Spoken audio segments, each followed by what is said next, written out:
Hi, I'm Chris Kepler, and welcome to Does This Happen to You? I'm an actor, voice actor, audiobook narrator, and writer. I love reading, pondering, and sharing humorous stories about the freakish things that happen in everyday life.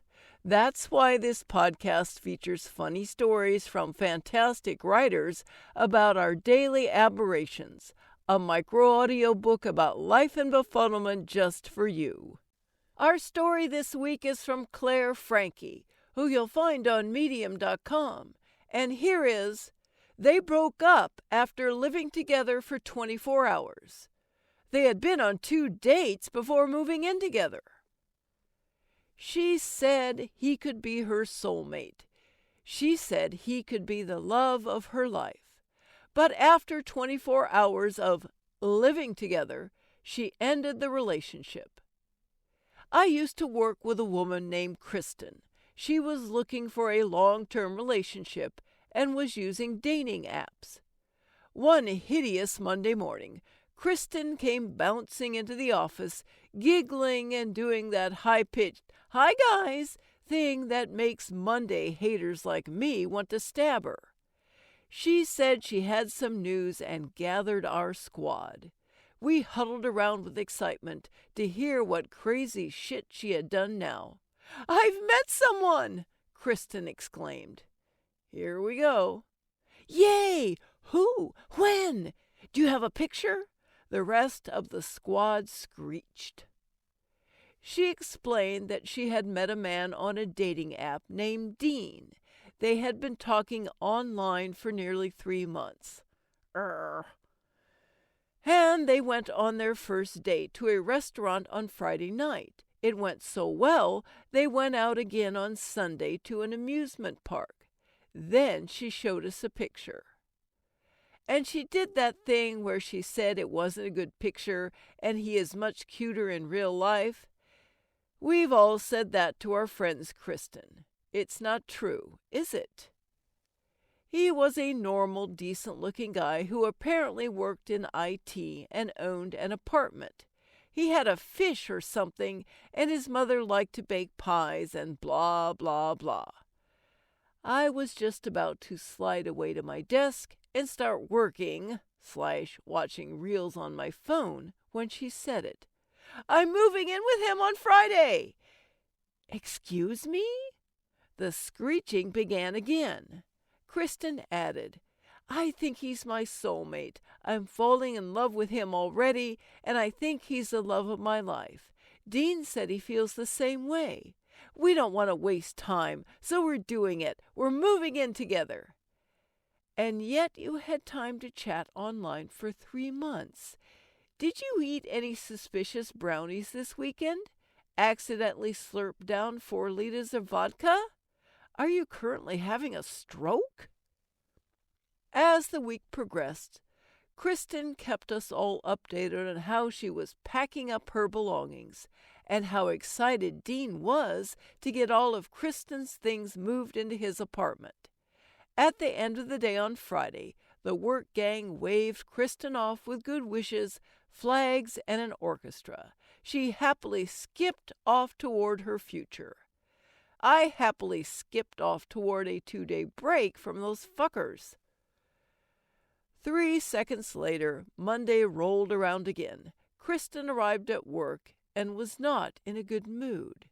When I asked her if she was all right, she announced to the office, "No, it's over. Dean and I are over."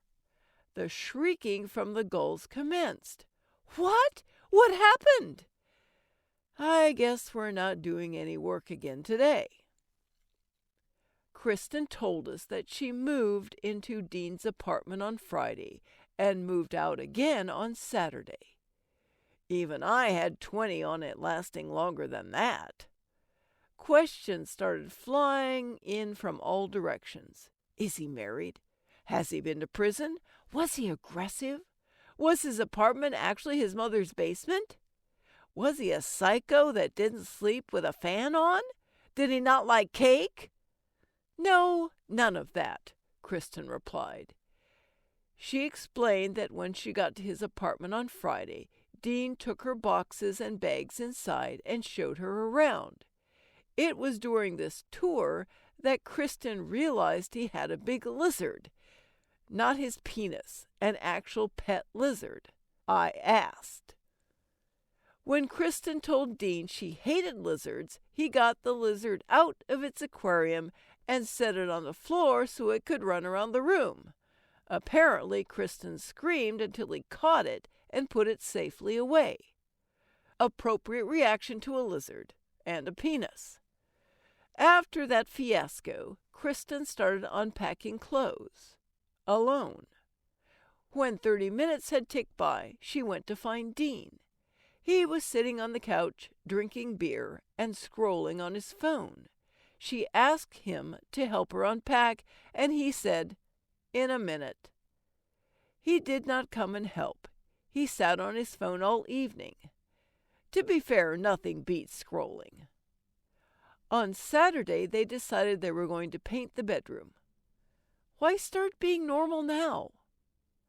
When they were about to leave to buy paint, someone started pounding on the door.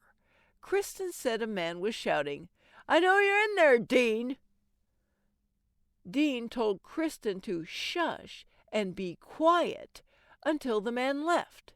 When he did, Kristen questioned what was going on. Dean casually said, "Oh, that's my landlord. He's after me for not paying the rent." Rude of the landlord. Kristen questioned, "But you told me you own this apartment." Dean replied, "Oh no, I rent it." He then told Kristen they had to stay at home all day in case they ran into the landlord. I love a man with a plan.